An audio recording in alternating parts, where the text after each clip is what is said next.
Oh! Oh! Alors c'est pas... Non, ce n'est pas les Dora Milaje, mais il faut se rendre à l'évidence, hein, le réalisateur de Black Panther l'avait dit, et oui, ces Dora Milaje ont été inspirés par, et oui, ces fameuses Amazones africaines, ces fameuses guerrières. Donc qu'est-ce que ça a donné sur grand écran? Ah bah, on voit le générique et je vais vous dire ça. En tout cas, c'est mon avis. A tout de suite.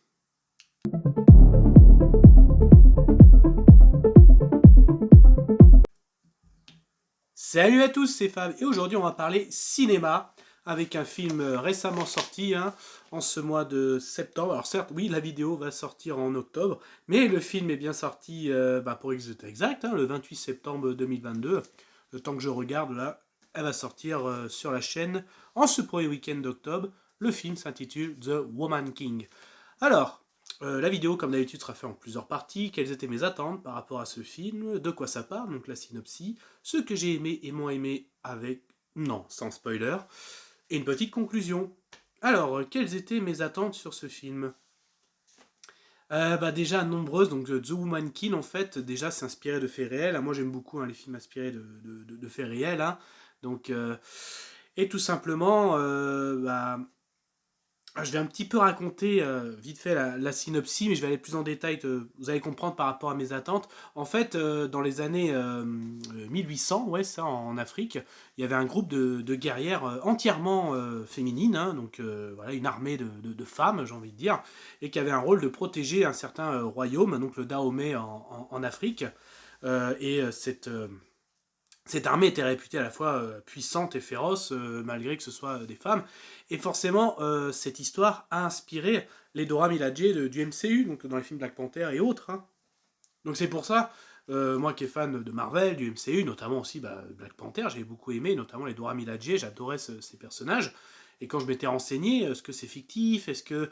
Alors, effectivement, quand on recherche, oui, ce sont bien des personnages fictifs de bande dessinée, je parle de Dora Milaje, mais quand même, hein, le producteur de Black Panther l'a dit clairement, il s'est inspiré concrètement de, de ces femmes, hein, de ces guerrières, hein, du royaume de Dahomey, quoi, voilà, hein, donc ces Amazones d'Afrique, hein, carrément. Et oui, Amazon, on peut faire aussi le lien un petit peu avec dans le monde d'ici, hein, forcément. Donc, les guerrières Amazones de Themyscira. Donc là, clairement, franchement, comme des personnages de chez DC, ou voire même plutôt de chez Marvel, inspirés de cette histoire, et là, un film sort sur cette histoire, forcément, j'avais beaucoup d'attentes. Et en plus, donc au casting, Viola Davis, qu'on connaît notamment dans Suicide Squad, dans l'univers DC, ou encore en Murder en série. J'adore cette actrice, hein, je crois qu'elle apparaît aussi un tout petit peu dans Captain America, pardon, Civil War, donc elle a une scène un petit peu avec Tony Stark, je ne sais pas si vous vous souvenez, à un moment quand c'est elle qui annonce justement que son fils est mort et Tony prend en compte un petit peu le fait, l'impact pour avoir les Avengers. Donc j'adore cette actrice, j'adore l'histoire justement de ces guerrières de Dahomey, qui a inspiré justement dans Black Panther, hein, voilà, les Dora Milaje, etc. Donc j'attendais beaucoup qu'est-ce que ça allait donner. Justement, de quoi ça parle? Bon, je l'ai déjà dit, effectivement. Là, je vais donner encore un peu plus de contexte. Donc là, dans ce royaume de Dahomey, hein, donc là, forcément, l'Afrique est envahie par les Européens et autres. Et justement, l'esclavage est vraiment mis en avant. Parce que justement, oui, certains Africains, carrément pour survivre, se mettent à vendre leurs propres semblables. Et oui, hein, ils vendent leurs propres semblables aux Européens. Et forcément, là, cette tribu des Dahomey est contre, forcément, et ils se mettent en avant. Non, on est contre, on ne vend pas l'un des nôtres, ils sont contre l'esclavage, et forcément, il y aura toute une intrigue là-dessus. Et là, on verra bien en avant l'équipe justement des Dahomey, hein, menée par leur général, joué par Viola Davis, donc la générale nommée Naniska. Voilà un petit peu pour la synopsis. Donc, j'ai été un peu court parce que je l'ai un peu raconté dans mes attentes. Qu'est-ce que j'ai aimé? Qu'est-ce que j'ai moins aimé? Autant que je reste sur le casting, j'ai adoré le casting. Hein, pour moi, c'était du casting 5 étoiles. Je l'ai déjà dit, hein, Viola Davis, bien sûr, dans le rôle du général. Forcément, s'il y a un général, il y a un roi. Le roi est joué par John Boyega. Et oui, hein, le roi Gezo. Voilà, j'ai dit Gecko. Bon, je pensais peut-être à cette Gecko. Le roi King Gezo, le roi Gezo. donc aussi qui est un personnage qui a existé, et joué par John Boyega, qu'on a vu dans les derniers films de Star Wars, qu'on a vu aussi dans le dernier Pacific Rim. Donc là, une bonne prestance au niveau d'un roi, il joue bien le rôle du roi, hein, donc forcément du charisme, c'est ce qu'on attend aussi d'un roi, hein, donc justement avec sa générale, forcément, elle est très très bien. Il y a aussi le rôle d'une petite jeune, là, la petite jeune Naoui, donc qui est jouée par, excusez-moi le nom, c'est Tusso Mbepu, parce que là je ne connaissais pas justement, grande découverte aussi, donc en gros qui va jouer le rôle d'une jeune guerrière, on va dire, hein, donc je vais en parler aussi après, de l'évolution des personnages que j'ai beaucoup aimé, mais moi, voilà, ça n'a pas été Viola Davis, j'avais beaucoup d'attentes pour, je l'avais dit, donc elle a répondu à mes attentes, hein, franchement, mais moi celle qui m'a vraiment j'ai adoré tout le long du film, c'est Lashana Lynch. Et oui, celle il joue dans le rôle d'Isogi, mais on la connaît aussi dans le rôle de Maria Rambeau, dans le MCU.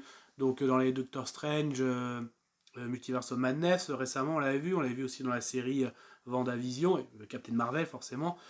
Ah, j'ai adoré son rôle d'Isogi, j'ai adoré, franchement.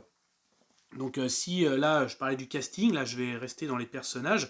Donc Naniska, jouée par Viola Davis, le général, franchement très très bien, vraiment une bonne guerrière.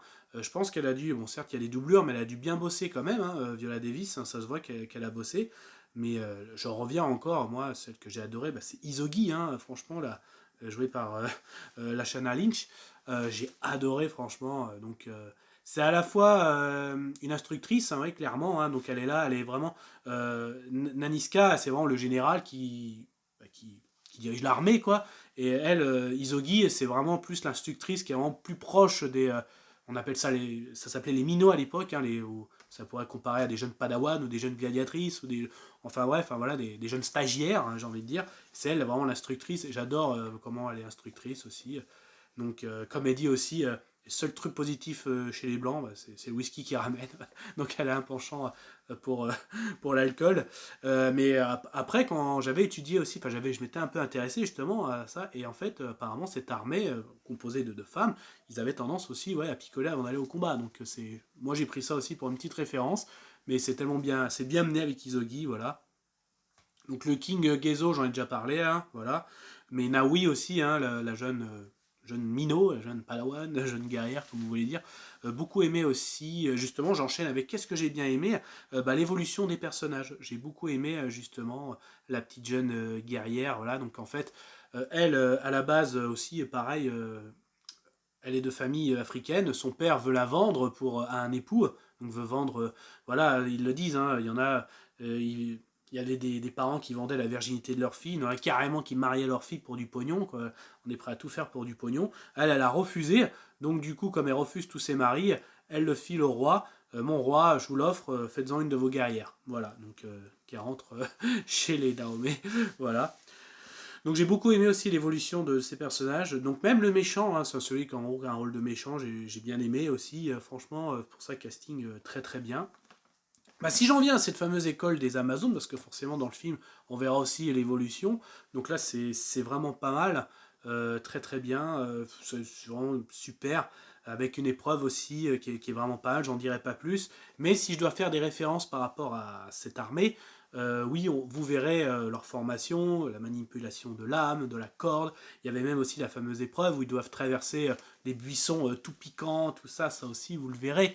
Quelque chose que vous ne verrez pas, je vais donner mon avis là-dessus. À un moment, il parlait même dans les faits d'histoire que les filles devaient se battre carrément contre des taureaux, tout ça, un peu comme une sorte de corrida, mais je pense qu'ils l'ont pas montré au cinéma, pour des raisons, voilà, tuer des animaux, tout ça, et je pense qu'ils ont bien fait aussi, hein, mais voilà, c'était la petite référence, bien sûr. Et j'enchaîne, les scènes de combat sont géniales, elles sont à la fois percutantes, hein, ça percute bien au niveau de l'écran, au niveau du son, aussi au niveau des chorégraphies, c'est très très beau. J'ai beaucoup aimé les scènes de combat. Dès le début, hein, voilà, ça met dans l'ambiance. Hein, vous avez un assaut hein, justement des Dahomey. Vous avez aussi forcément des scènes de combat quand elles s'entraînent. Il y a aussi des scènes de combat tout au long du film. Voilà, alors c'est pas que ça, mais il y en a un, c'est un film qui dure 2 heures, à peu près 2h20, ouais. Donc c'est quand même un très bon film, en tout cas, comme vous voyez, ouais, j'ai beaucoup de points positifs. Je regarde si j'en ai pas d'autres. Non, non. Si je devais donner allez, un axe d'amélioration, je sais que c'était une grande armée, parce que moi je m'étais renseigné, voilà. Et je sais qu'en fait, je trouve qu'ils dans le film, ils ont pas trop mis en avant cette armée. Alors, si, quand même, le film, c'est sur cette armée, mais le fait, comment elle est constituée. Parce que moi, quand je m'étais renseigné dessus, l'armée, voilà, il y avait plusieurs bataillons, j'ai envie de dire, plusieurs troupes. Il y avait la garde du roi, donc elle qui restait tout le temps au palais. Il y avait celle qui allait justement s'il fallait combattre, aller à un endroit A, B ou X, y aller. Il y en avait qui étaient spécialisés dans la chasse, il y en avait que d'éléphants notamment, ils avaient des tactiques pour chasser les éléphants, il y en avait qui étaient pour le carissage, donc c'était vraiment une usine bien rodée avec leur général en tête, les instructeurs, tout ça, et le roi bien sûr. Hein. Le roi, lui, il a à la fois ses guerrières, ses femmes, voilà, hein, ça c'est clair. Donc, non, vraiment, ouais, sinon, j'ai beaucoup aimé l'histoire, donc c'est no spoil, donc je vais pas aller plus loin. Donc, non, franchement, autant que je conclue. Conclusion, j'ai passé un très beau moment au niveau devant ce film, The Woman King. J'ai beaucoup aimé justement l'histoire de cette armée composée de femmes, de guerrières, même j'ai envie de dire. C'est vraiment très très beau, un casting 5 étoiles, j'ai beaucoup adoré. Voilà, donc ma petite préférence là pour Lashana Lynch, voilà. Franchement, j'ai beaucoup aimé sa prestation. À la rigueur, si, ouais, c'est la petite la musique aussi, au niveau des musiques africaines, des fois, c'est tellement beau ces musiques. Là, je trouve qu'il n'y en avait pas beaucoup. Peut-être que j'étais concentré sur le combat. Enfin bref, j'ai passé un super moment. Je vous conseille d'aller voir ce film, surtout pour se mettre dans l'ambiance, parce que je rappelle que Black Panther Wakanda Forever sort en fin d'année. Donc là, franchement, c'est vraiment bien se mettre dans l'ambiance. Et aussi, d'ailleurs, je vais faire une autre parenthèse, parce que Viola Davis, on la revoit aussi bientôt dans le film Black Adam, parce que oui, ça a été confirmé la dernière bande-annonce. Et oui, j'ai oublié le nom de son personnage, dis donc. Le mauvais, la coupure. Amanda Waller, pardon, voilà, ça revient. Amanda Waller est bien présente dans ce film, donc forcément, je vous conseille de le voir. Et de toute façon, j'ai envie de dire, comme d'habitude, faites votre propre avis. N'hésitez pas à liker, à partager la vidéo, et justement à donner vos avis. Hein. On est là pour partager, justement. Allez, je vous laisse là-dessus. Kenavo